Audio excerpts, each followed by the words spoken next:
My left stroke just went viral.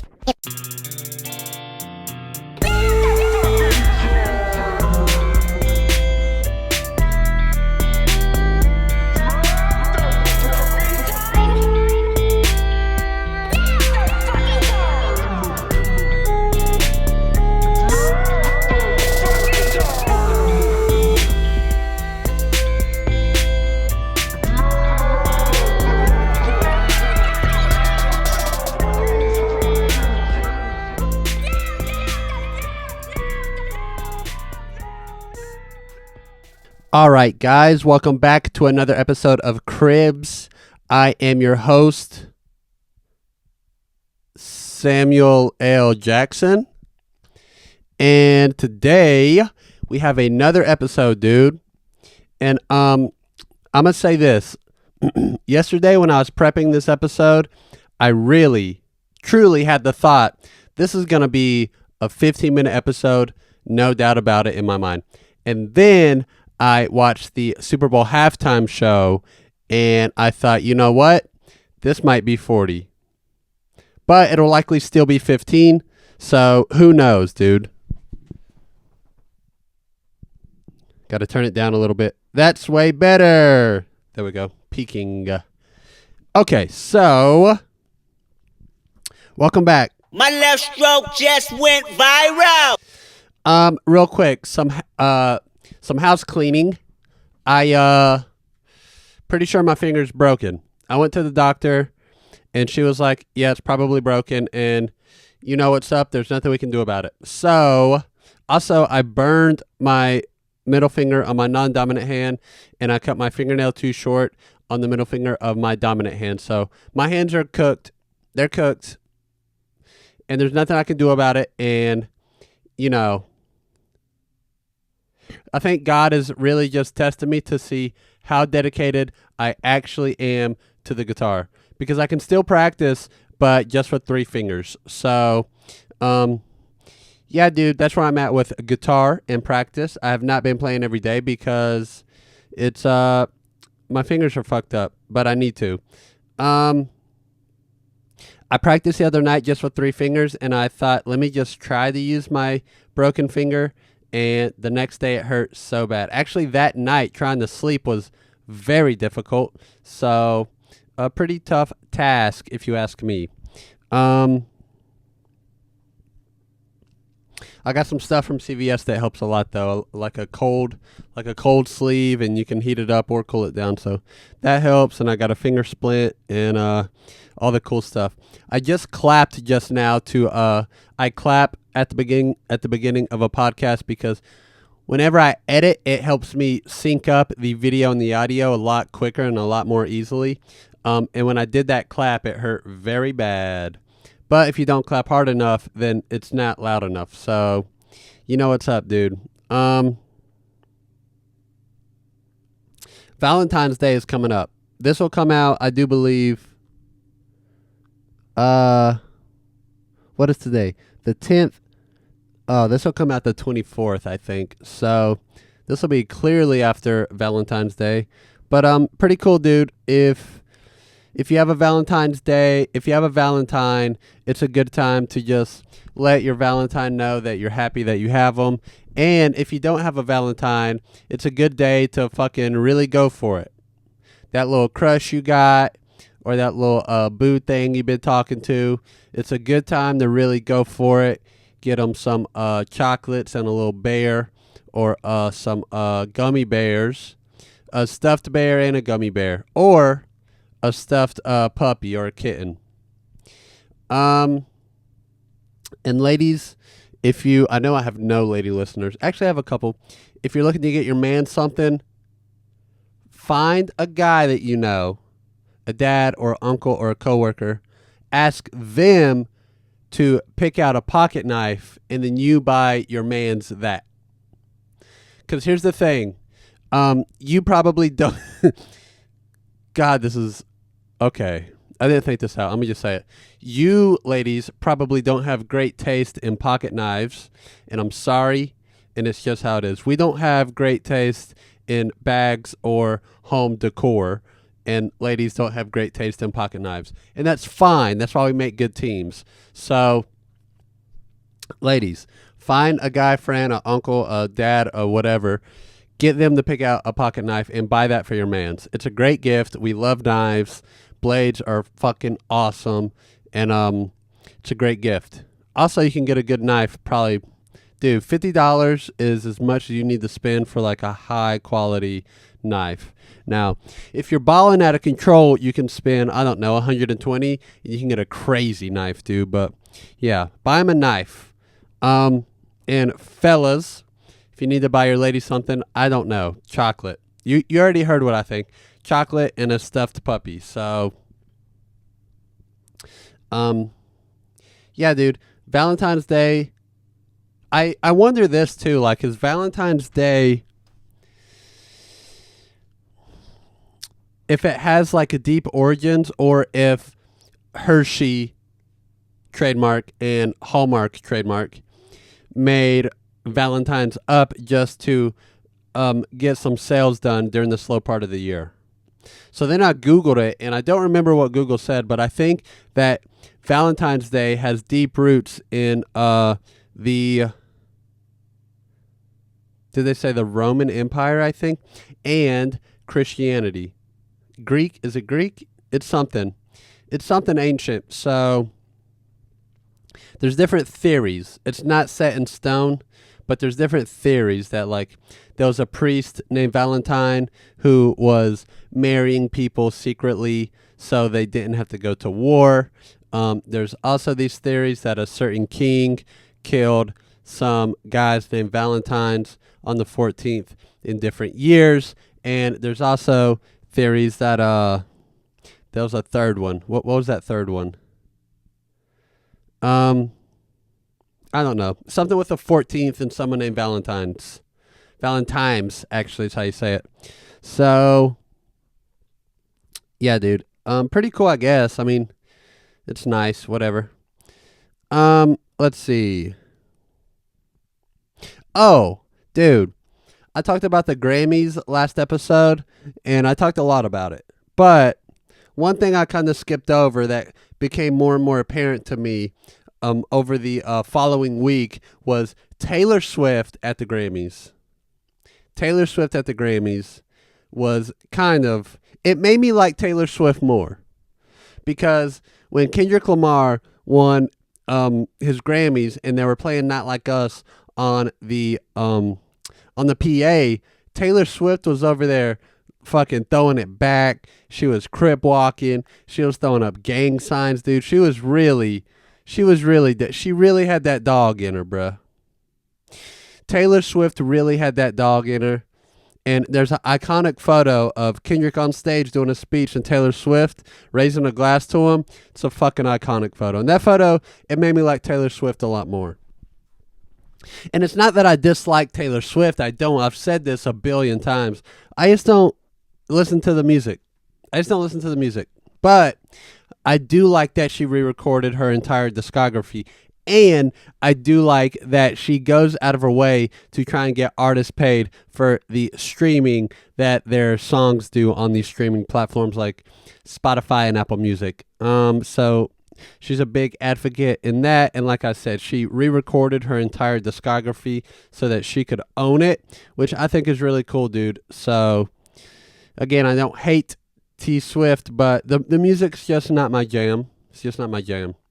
I think there's some of her songs where if you take it and you did like a weird fucked up cover of it, it could be really cool.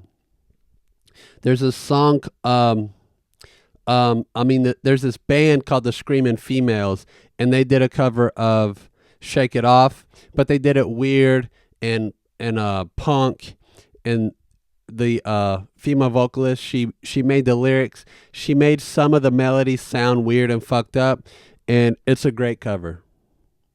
So, shout out to Taylor Swift at the 2025 Grammys. There's also a lot of controversy on Billie Eilish not getting Album of the Year for, what's the name of that album? For Hit Me Hard and Soft. And Beyonce got Album of the Year for Cowboy Carter. and there's a lot of just online bickering about it.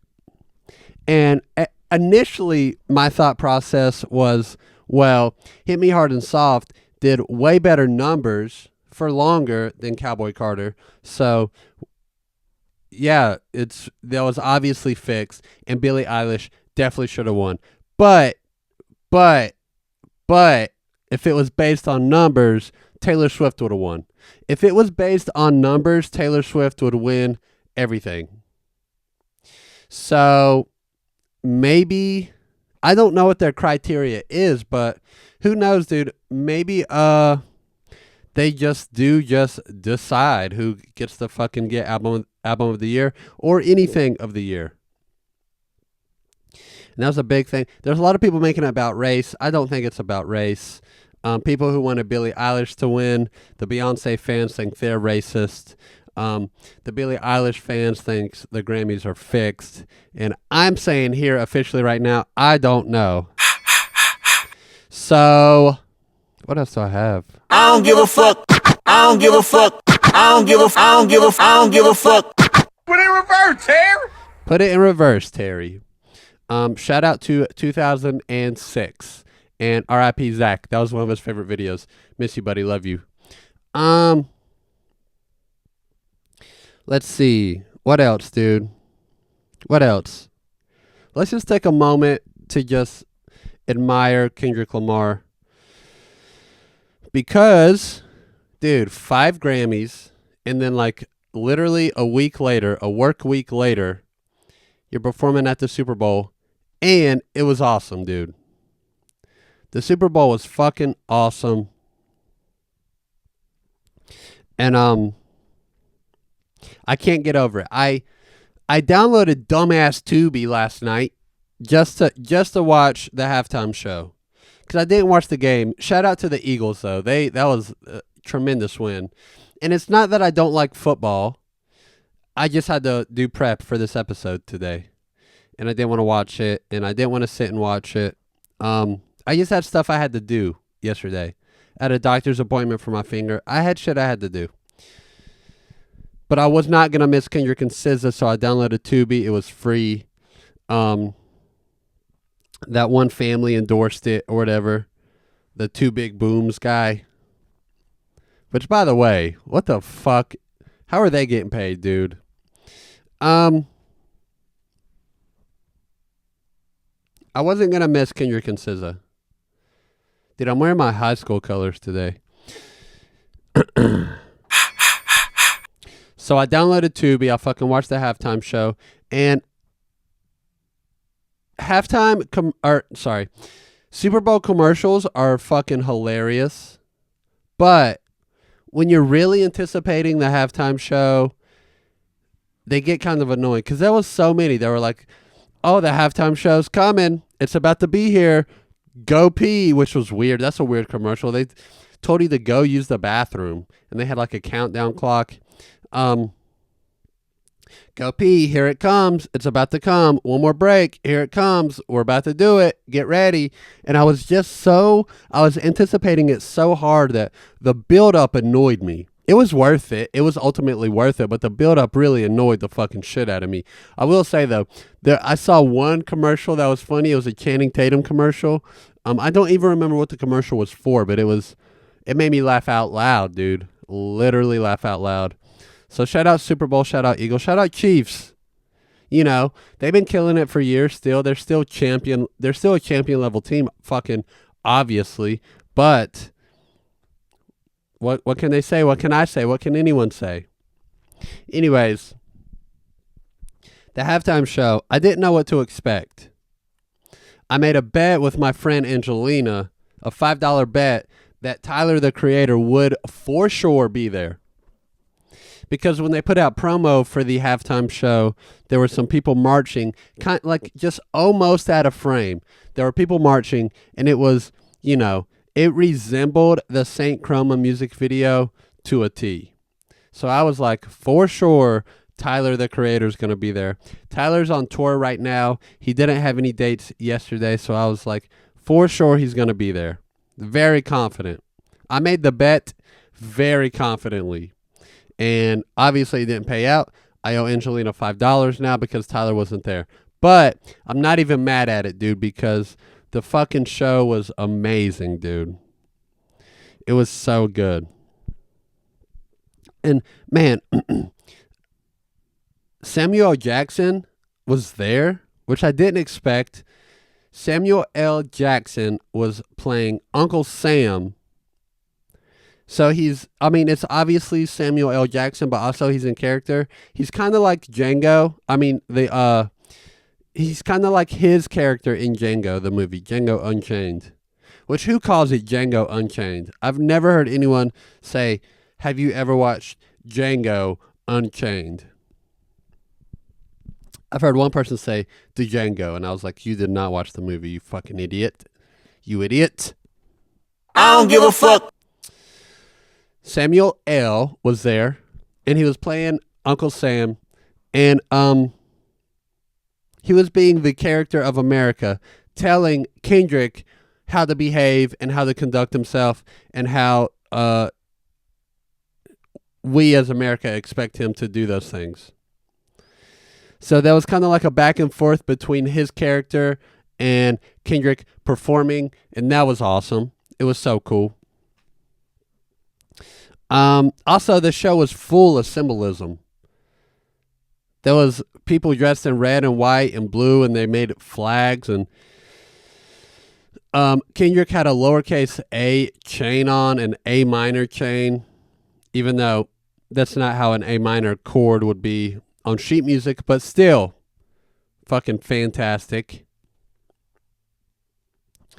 And that's all I can think of right now, but that's a lot, dude. Let's see. Some of y'all. Also,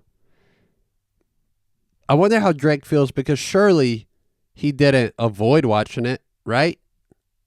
Surely he didn't avoid watching it. So I wonder how he feels. Because if I was Drake, I would be looking for a ditch or a tree or something to just drive really fast into. I would not.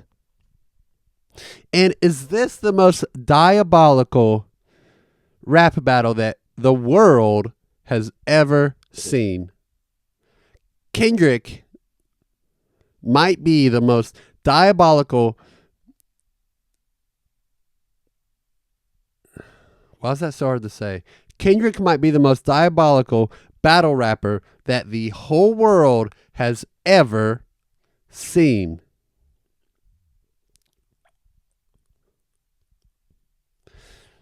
Because he obviously won. When Not Like Us dropped, Kendrick obviously won. And then it gets 5 Grammys, which I talked about last week. And then he does it at the Super Bowl. He was advised not to do it, and he did it. At the Super Bowl, straight down the barrel, straight in the camera, calls out Drake by name. The most diabolical, dude.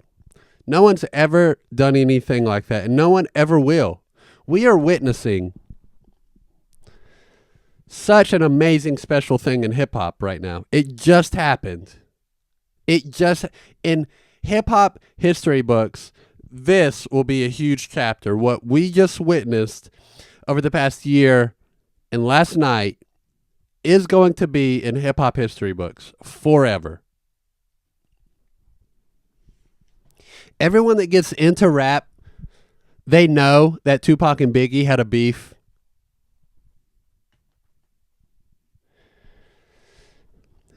And they're also going to know that a rapper called Drake called out a rapper named Kendrick Lamar. And Kendrick Lamar, he was game at first. But then Drake said the wrong stuff. He crossed the line. Drake crossed the line. And Kendrick took his clout away. He kind of took his career. I mean, if we're being honest, I'm sure his confidence is gone. I'm sure his spirit is down. I'm sure his just motivation is no more. He took everything from that man. He took everything from that man. If I was Drake, honestly, dude, I was joking about driving into a tree, but I would leave. I would leave. I would leave all the Americas. I wouldn't be in Canada either. I would fucking leave, dude. I would find some island in, I guess islands have a bad stigma right now. Just some European country. You know what I mean? I go to Switzerland and chill out. Buy some watches, I guess. I don't know. Drive a car. Drive nice cars. It's over. It's done. You're done. Drake, I know you're watching this. You're done, buddy. You're cooked. So shout out Kendrick, dude. This is a monumental time in hip hop, and I'm just so happy that I could witness it with my adult brain. You know what I mean? Because the Biggie and Tupac thing, I was a little kid. You know? For like, I mean, the early 2000s was like a nice time for hip hop, dude, but I was still also very young. Definitely young enough to take it for granted, right? But now, at the age of 31, to see something like this is amazing, dude. I'm so grateful. Drake's life is ruined, and I'm grateful for it. I'm so grateful, and I think it's great, dude. Shout out Kendrick. I've been listening to Kendrick's discography just because I've been so hyped on him. So, shout out to him. Also, shout out SZA. SZA's been killing it. Her fucking music is great. Her, what I think is her first acting role in One of Them Days, excellent. She's going on tour with Kendrick. She did great at the Super Bowl. She sings her ass off. So shout out SZA too. I'm giving all the praise to Kendrick right now, just saying his name over and over. But I want to hype up SZA too. She really is a fucking assassin. So shout out SZA. I might buy her vinyl today. I don't know. SOS. Even though Side B has a little bit of poppiness to it, I might buy that album just because I'm hyped on her right now too. I know I keep talking about Kendrick, but I'm hyped on SZA too. Shout out SZA. She is awesome. She's so cool. Also, shout out Serena Williams, dude. She was crip walking on the stage out there, and she used to date Drake. SZA used to date Drake as well. I didn't know this, but she was out there fucking crip walking. So shout out to her, dude. Shout out to her. Shout out to Super Bowl. Shout out Kendrick. One thing though that I'm wondering about, I wonder how many people hated that halftime show, because surely there's a healthy demographic of just like, you know, I'm definitely not against, I'm half white. I'm not disparaging white people right now, but for sure there's like a certain demographic of whites who did not like the show last night. I mean, most did, right? Most did. Most are, you know, with social media and everything, most people, all people, are cued in on what's going on in the culture, and they enjoyed the Super Bowl halftime show last night. But there's a demographic of older whites who only get on Facebook who did not enjoy the show last night. And why I say only get on Facebook, because on Facebook, you can cultivate your own echo chamber of just whatever you're fucking into. Whereas you can do the same on Instagram, and you can kind of do the same on Twitter, but Instagram does kind of show you more stuff, and TikTok shows you just everything. TikTok has a really sharp algorithm, but you at least see a little bit of everything. If you're on TikTok, you at least know Drake and Kendrick Lamar had a beef. And you've heard Not Like Us somewhere. But if all you get on is Facebook, then you might not know that shit. And older people, like much older people, only get on Facebook. So I digress. There's for sure a demographic of people who didn't enjoy last night's show that much, who only get on Facebook And they're like, you know, Bruce Springsteen fans. You know what I mean? Who, when Prince did the halftime show, they liked it, but they still talked about Bruce Springsteen a lot. Those type of guys. You know who I'm talking about. You guys have an uncle or you know somebody or you saw one on TV of the type of people I'm talking about. You know exactly who I'm talking about. So don't act brand new now. I also want to just go over this track list that Kendrick did last night because everyone told him not to do Not Like Us. Allegedly, I don't know. I don't hang out with Kendrick, but allegedly, everyone told him not to fucking do Not Like Us. And he teased it once, and then he kind of teased it again and then went into it. Tease, commitment. So the song he started with, I didn't recognize. There were two songs I didn't recognize. One was cleared up for me, but the one he started out with, I didn't quite know. It could be unreleased. It could be I just don't know the song. It could be off an album I don't know. It could be whatever. But then he goes into Squabble Up off of GNX, which I fucking love. I love that album. I might buy that today. And then he went into Humble. And the whole time, dude, the backup dancers are doing crazy shit, dude. They're doing crazy shit. At one point, they take the form of an American flag, but the flag is divided down the middle. What? Fucking crazy. Anyways, Squabble Up, awesome. In the Humble. And he goes in the Humble during that American flag formation. Fucking great. He says the revolution is about to be televised. You picked the right time, but the wrong man. Did he say man or person? Yeah, I think he said person. You picked the right time, but the wrong person. Fucking phenomenal, dude. Phenomenal, dude. Also, another thing. If you're gonna protest, if you're gonna protest, do it through art. Do it through art. It's the best way. Humble. Then he goes into DNA. And these are classics off of Damn. I think those are both on... Actually, no. One's on side A, one's on side C. It's 4 sides. Double LP, baby. I mean, it's not a double LP, but it's fucking 4 sides. What's that mean? I guess he would call it a double LP. Who knows? Let's see. Then he goes into Euphoria, which that was another that I didn't even recognize. Goes into Euphoria.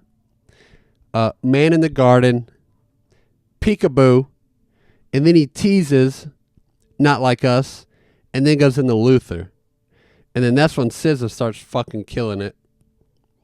And then he does All the Stars, which I forgot about All the Stars. All the Stars was a song that Kendrick Lamar and SZA did together. It's on the original Black Panther soundtrack, and they play it during the credits of Black Panther, which was another phenomenal time in the culture when Black Panther came out because it was awesome. Everyone loved it.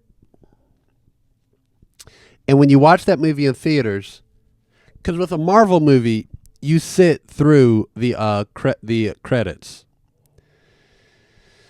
So with that movie, it ends, and then All the Stars plays. Fucking awesome. They played that at the Super Bowl. Fucking awesome. And then he kind of teases Not Like Us, and then he goes into Not Like Us. And he fully does it. He does not say the word pedophile. Well, I might have to bleep that. YouTube does not like that word. He doesn't fully say that, but the entire stadium says probably A minor. Fucking awesome. Then he does TV off, and that's it. Then the TV is off. And then there were lights in the crowd that said game over. So, fucking awesome, phenomenal, unbelievable for hip-hop, dude. God damn, I'm so hyped on this. I made an account just to watch it, and I watched it on my speakers, and it sounded so good, dude. God, dude.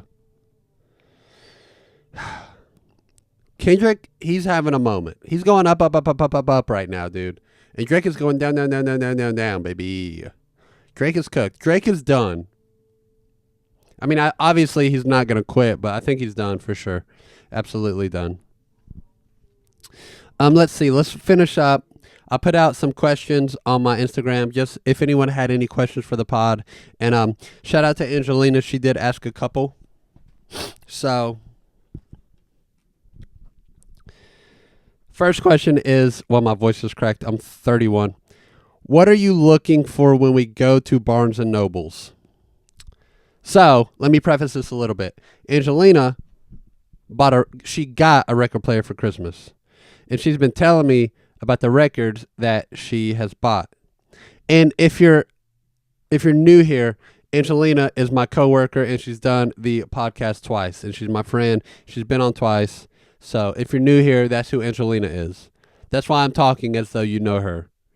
Because I have 38 listeners, and a lot of them have listened already. So if you're new here, that's what's going on right now. Angelina got a record player for Christmas.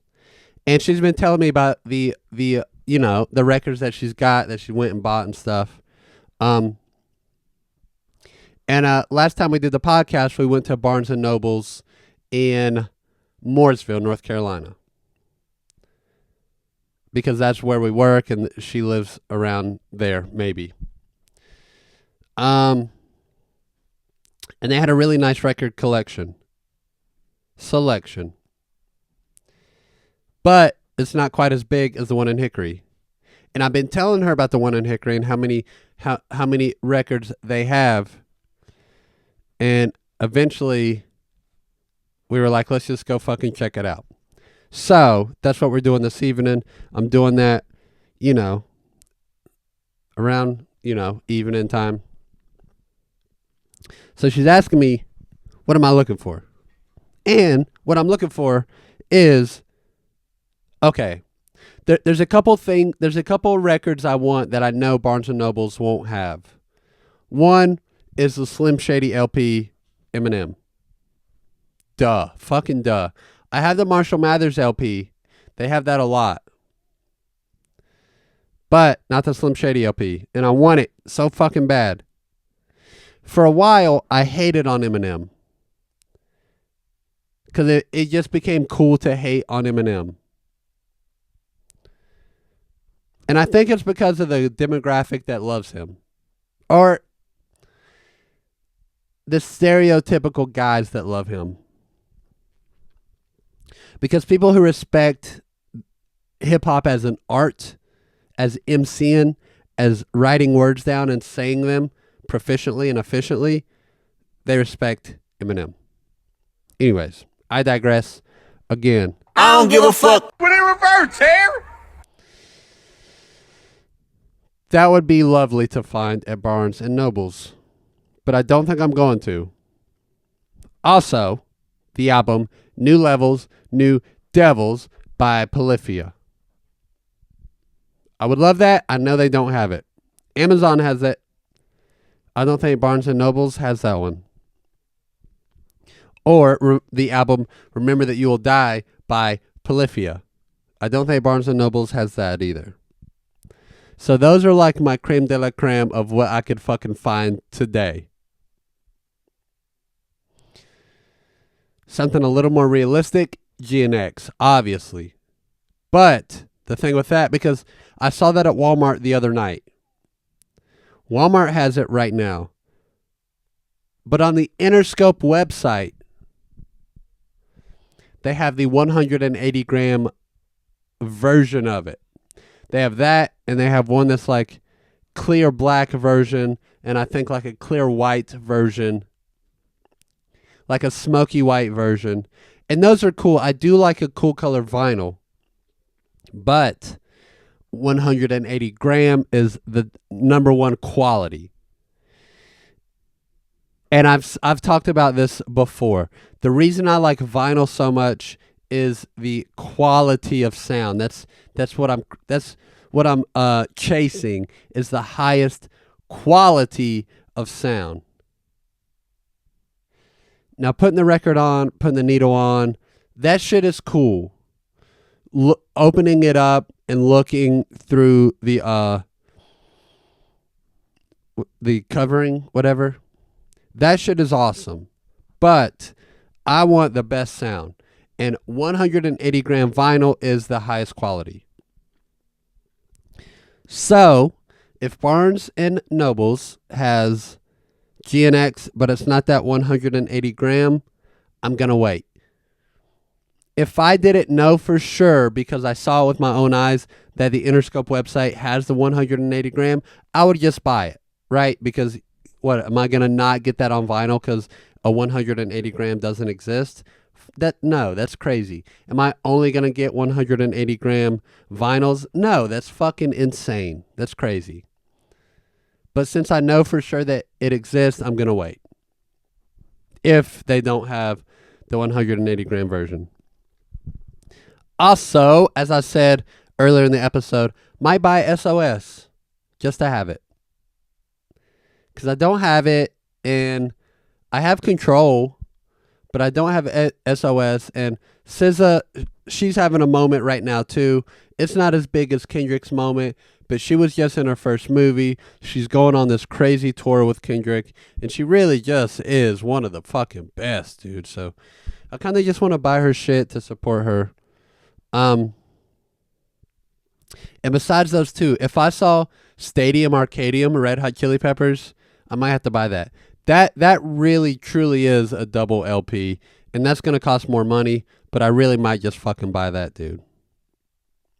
And besides that, I think those are the only things. Doris by Earl Sweatshirt, that'll be awesome. So, yeah, I would like to find one of those.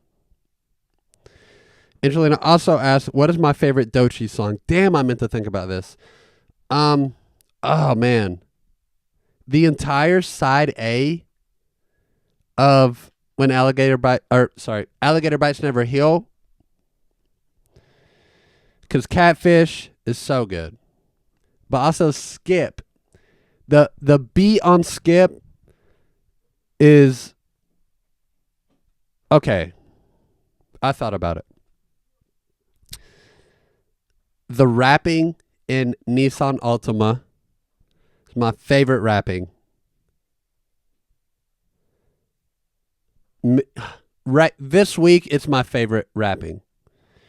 The beat on Skip is my favorite beat. And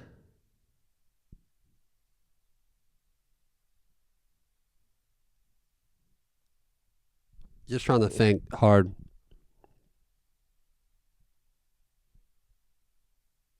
And then just Catfish as the honorable mention, I think. Yeah. But if I had to pick one right now this week, it's Nissan Altima. Before that, it was probably Catfish. Because Skip, I love the beat to Skip, but some of the MCing that she does in some other songs, I just like a little more than just hearing that beat that I love. Because that beat to Skip sounds like some some Houston, kind of just slimy, just kind of chopped and screwed shit that I really fucking love. With that has the voice in it that's pitched way down. I love that shit, dude. But she doesn't go hard. She doesn't go hard with her flow and vocals like some of the other tracks. And I think when I'm listening to Doechii, I think that's kind of what I like more. So, yeah, I might have to pick a Nissan Altima. Yeah, for sure. But that's it, guys. I'm going to wrap it up. Wow, I keep stuttering, dude. What the fuck is wrong with me? I'm going to wrap it up, dude. So, thank you guys for being here. If you're new, welcome, dude. Welcome. Don't forget to like and subscribe. If you've been here, thank you as well. I fucking appreciate you. Y'all are real as hell for that. If you didn't watch the Super Bowl, if you don't care, at least get on YouTube and watch the halftime performance because they have it in high quality. I think like Apple or Fox or the NFL, one of them posted it, and it's the quality of the actual stream. So check that out. Make your bed, brush your teeth, stay black, stay beautiful, or don't be black. Whatever you like, do that. So, that's it, guys. I love you. Bye.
Now, if any of you sons of bitches got anything else to say, now's the fucking time! I didn't think so. 今日はこれまでにしましょう。